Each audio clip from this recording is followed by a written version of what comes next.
Hi welcome to home cafe. ఈరోజు వీడియోలో నేను మీకు చూపించబోతున్న ఒక స్పెషల్ ఇంట్రెస్టింగ్ రెసిపీ వచ్చేసి తెలంగాణ స్పెషల్ బగారా రైస్. ఈ రైస్ని ఎక్కువగా పెళ్ళిళ్ళల్లో లేదా ఫంక్షన్స్లో బాగా పెడుతూ ఉంటారు, లేదా అప్పుడప్పుడు ఇంట్లో చేసుకుంటూ ఉంటారు. దాన్ని మీకు ఏ విధంగా చేసుకోవాలో చూపించబోతున్నాను. దీన్ని చికెన్ కర్రీతో కానీ లేదా కర్రీ బేస్డ్ ఏదైనా గ్రేవీ కర్రీతో కానీ తింటే చాలా బాగుంటుంది. ఇంకా రైతాతో కూడా తినచ్చు. మనం ఎప్పుడు ఆల్రెడీ ప్రిపేర్ చేసుకొని పెట్టుకొని ఇంట్లో ఉన్న స్టాక్ ఏదైనా మసాలా పౌడర్స్తో చేస్తూ ఉంటాం కదా. కానీ ఇప్పుడు పచ్చి మసాలాగా నూరుకొని అప్పటికప్పుడు చేసుకొని వేసుకుంటే ఈ బగారా రైస్ చాలా బాగుంటుంది. ఇది కొంచెం డిఫరెంట్గా ఉంటుంది. దేనికన్నా బిర్యానీ కన్నా లేదా ప్లెయిన్ బిర్యానీ, పలావ్ లేదా వెజ్ బిర్యానీ ఇటువంటి రైస్ ఐటమ్స్ అన్నిటికి కూడా ఇది కొంచెం డిఫరెంట్గానే చెప్పచ్చు.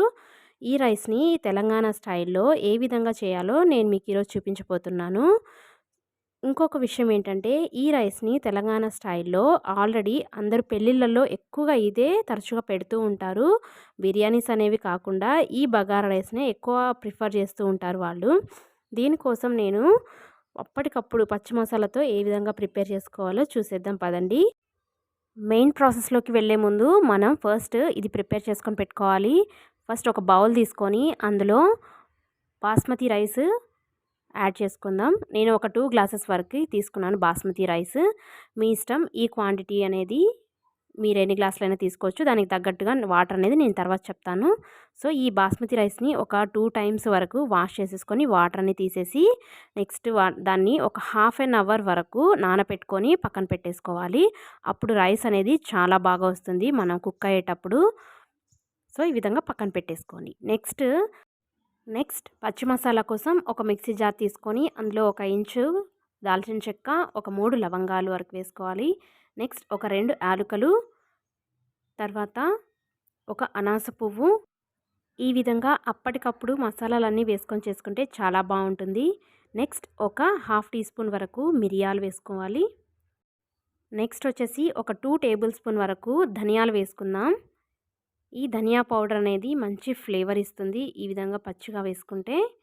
నెక్స్ట్ వచ్చేసి ఒక 10 నుంచి ఒక 15 వరకు జీడిపప్పు పలుకులు వేసుకోవాలి. అది మీ ఇష్టం. నేనైతే ఒక 10 వేస్తున్నాను. ఒక సగం వరకు బిర్యానీ ఆకు వేస్తున్నాను.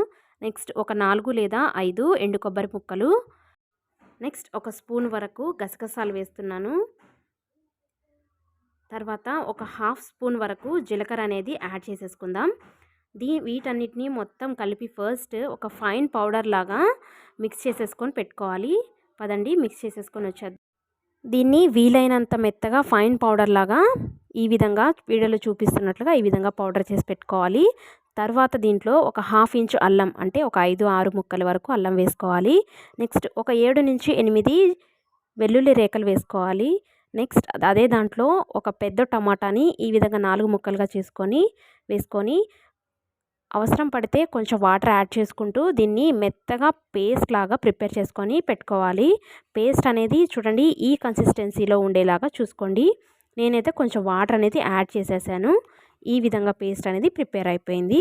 ఇది మెయిన్ ఇంగ్రీడియంట్ ఈ బగారా రైస్లో. ఇదే మెయిన్ ఇంగ్రీడియంట్. మెయిన్ ప్రాసెస్లోకి వెళ్ళిపోదాం. స్టవ్ మీద ఒక గిన్నె పెట్టుకొని అందులో ఒక 3 టేబుల్ స్పూన్ వరకు ఆయిల్ యాడ్ చేసేసుకుందాం. ఆయిల్ ఇష్టం లేని వాళ్ళు ఘీతో కూడా చేసుకోవచ్చు. నేనైతే ఒక 3 టేబుల్ స్పూన్ వరకు తీసుకున్నాను. లేదా హాఫ్ ఒక 2 టేబుల్ స్పూన్ ఆయిల్, ఒక 1 స్పూన్ నెయ్యి వరకు తీసుకోవచ్చు. దాంట్లో ఒక 2 ఇంచెస్ వరకు దాల్చిన చెక్క, ఒక 3 యాలకులు, నెక్స్ట్ ఒక 4 వరకు లవంగాలు తీసుకుందాను. నెక్స్ట్ చూడండి ఒక 4 లవంగాలు. నెక్స్ట్ బిర్యానీ ఆకు, ఒక హాఫ్ టేబుల్ స్పూన్ వరకు జీలకర్ర. అదేవిధంగా దాంట్లోనే ఒక ఉల్లిపాయ, పెద్ద ఉల్లిపాయని ఈ విధంగా సన్నగా ముక్కలకు కట్ చేసుకొని వేసుకోవాలి. ఒక 4 నుంచి 5 పచ్చిమిర్చి, కొంచెం కరివేపాకు వేసుకొని తర్వాత కొంచెం పుదీనాకులు కూడా వేసేసుకుందాం. తర్వాత కొంచెం కొత్తిమీర వేసుకున్నాము. ఈ విధంగా మొత్తం వేసుకున్న తర్వాత అన్నీ ఫ్రై చేసుకోవాలి. వీటన్నిటిని ఈవెన్గా ఫ్రై చేసేసుకొని కొంచెం ఆనియన్స్ అనేవి కలర్ చేంజ్ అయ్యేంత వరకు ఉంచేసి తర్వాత మనం ఏదైతే ప్రిపేర్ చేసుకొని పెట్టుకున్నాం కదండి పచ్చి మసాలా, అదే మంచి ఫ్లేవర్ ఇస్తుంది ఈ రెసిపీకి వచ్చేసి. అది కన్సిస్టెన్సీని చూసుకొని మీకు ఎంత అయితే సరిపోతుందో ఈ రైస్కి అంత మాత్రమే వేసుకోవాలి. నేనైతే వేసేస్తున్నాను చూడండి. పేస్ట్ మొత్తాన్ని వేసేస్తున్నాను. కొంచెం వాటర్ కూడా యాడ్ చేసేసుకొని మొత్తం నీట్గా ఆనియన్స్ అన్నీ ఫ్రై అయిన తర్వాత ఈ పేస్ట్ అనేది అందులోకి వేసేసుకొని, ఈ పేస్ట్ కూడా అన్నీ మనం పచ్చి మసాలా అని చెప్పాం కదండి. ఈ పచ్చి మసాలా మొత్తం కూడా ఈ పచ్చివాసన అంతా పోయి ఆయిల్లో నీట్గా కుక్ అయిపోయి ఆయిల్ అనేది మొత్తం సపరేట్ అయ్యే వరకు దాన్ని కుక్ చేసుకోవాలి. చూడండి, కొంచెం ఆయిల్ అనేది సపరేట్ అవుతుంది కదా, కొంచెం ఒక 2 మినిట్స్ వరకు వెయిట్ చేస్తే మొత్తం చూడండి ఈ విధంగా కుక్ అయిపోయి మంచి ఫ్లేవర్ అనేది బయటకు వస్తుంది. ఆయిల్ చూడండి అదిగో సపరేట్ అయిపోయింది కదా. సో ఈ టైంలో మనం ఎసరు వేసుకుందాము. నేను ఒక 2 గ్లాసులకి బాస్మతి రైస్కి నేను ఒక 3 గ్లాసుల వరకు వాటర్ పోసుకుంటున్నాను. ఒకవేళ నార్మల్ రైస్ కనుక తీసుకున్నట్లయితే ఒక 2 గ్లాసులకి 3.5 గ్లాసుల వరకు వాటర్ పోసుకోండి.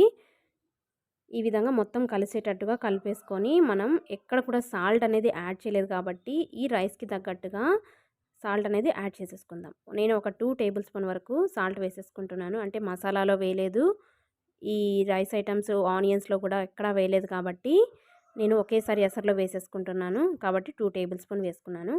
వేసుకొని ఈ విధంగా మొత్తం కలిసేటట్టు కలుపుకోవాలి. చూడండి, ఈ ఎసరు మొత్తం మంచిగా బాగా తెరలు కాగే వరకు ఉంచేసి కుక్ చేసుకోవాలి కాబట్టి మూత పెట్టేసుకుందాం. కొంచెం ఫాస్ట్గా అయిపోతుంది మన రెసిపీ అనేది. సో ఈ విధంగా తెరలుతున్నాయి కదండి. ఈ విధంగా ఎసరు అనేది ఈ విధంగా తెరిలినప్పుడు మనం నానబెట్టుకొని పక్కన పెట్టేసుకున్న బాస్మతి రైస్ ఏదైతే ఉంటుందో వాటర్ మొత్తం తీసేసి రైస్ వరకు వేసేసుకోవాలి. చూడండి, సేమ్ ఇదే ప్రాసెస్లో నార్మల్ రైస్తో కూడా చేసుకోవచ్చు.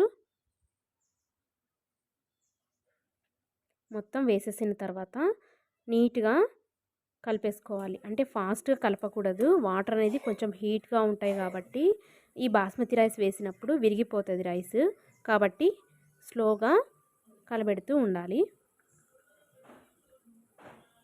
దీంట్లోనే కొంచెం కొత్తిమీర, కొంచెం పుదీనాకు వేసేసుకుందాము ఈ ఎసర్లోనే. నేను ఫస్ట్లో ఘీ యాడ్ చేయలేదు కదా, సో ఈ టైంలో నేను ఒక టీ స్పూన్ వరకు ఘీ అనేది వేసుకుంటున్నాను. చాలా బాగుంటుంది. ఈ నిమ్మకాయ అనేది స్కిప్ చేయకండి, చాలా బాగుంటుంది. ఒక 1 స్పూన్ వరకు ఉంటుంది నిమ్మరసం అనేది వేసుకోండి. టేస్ట్ అనేది సూపర్గా ఉంటుంది ఈ టైంలో ఆ విధంగా నిమ్మకాయ కనుక పిండినట్లయితే. సో దీన్ని మీడియం టు హై ఫ్లేమ్లో పెట్టుకొని కుక్ చేసేసుకోవాలి. వాటర్ అనేది మొత్తం పోయే వరకు కుక్ చేసుకున్న తర్వాత నెక్స్ట్ ఒకసారి మూత తీసి చూద్దాము. వాటర్ అనేది ఎక్కడా లేవు, జస్ట్ అలా లైట్గా ఉన్నాయంటే అంతే వాటర్. ఇంకొక 2 మినిట్స్ వరకు ఉంచేసి దీన్ని సిమ్లో పెట్టుకొని కుక్ చేసేసుకుంటే ఎంతో టేస్టీగా ఉండే బగారా రైస్ అనేది రెడీ అయిపోయింది. దీన్ని సర్వింగ్ ప్లేట్లోకి తీసుకొని సర్వ్ చేసేసుకోవడమే. పిల్లలు కూడా చాలా ఇష్టంగా తినేస్తూ ఉంటారు. ఎప్పుడైనా ఈ విధంగా ఒక్కసారి ట్రై చేయండి. సండేస్ టైంలో ఎప్పుడు బిర్యానీ లేదా పలావ్ లేదా వెజ్ బిర్యానీస్ ఇలా చేస్తూ ఉంటారు. ఒక్కసారి ఈ బగారా రైస్ని ట్రై చేసి చూడండి. మీకు నచ్చినట్లయితే ఈ వీడియోని తప్పకుండా లైక్ చేయండి. కొంతమంది చూస్తున్నారు కానీ నా వీడియోస్ లైక్ చేయట్లేదు. లైక్ చేస్తే నాకు ఇంకా ఎంతో ఎంకరేజ్మెంట్గా ఉంటుంది కాబట్టి తప్పకుండా లైక్ చేయండి. ఈ వీడియో కనుక ఒకవేళ మీకు నచ్చి ట్రై చేస్తే మీ ఫ్రెండ్స్కి కానీ రిలేటివ్స్ కానీ తప్పకుండా షేర్ చేయండి. ఇంకా నా ఛానల్ని మాత్రం సబ్స్క్రైబ్ చేయడం మాత్రం అస్సలు మర్చిపోకండి. ఇలాంటి మోర్ ఇంట్రెస్టింగ్ వీడియోస్ కోసం నేను ఎప్పుడు వీడియోస్ చేస్తూ ఉంటాను. నన్ను ఎంకరేజ్ చేస్తూ ఉండండి. మీ లైక్స్ అండ్ సపోర్టే నాకు బలం. ఈ విధంగా బగారా రైస్ని తయారు చేసి చూడండి, చాలా బాగుంటుంది. నేను ఇలాగా రైతాతో లేదా చికెన్ కర్రీతో చేశాను. ఈసారి వీడియోస్లో నేను గ్రేవీ కర్రీస్ కానీ చికెన్ కర్రీ కానీ నేను తప్పకుండా వీడియోలో నేను మీకు పోస్ట్ చేస్తూ ఉంటాను. నేను చేసిన ఈ బగారా రైస్ని మీరు కూడా తప్పకుండా ట్రై చేసి ఎంజాయ్ చేస్తారని అనుకుంటున్నాను.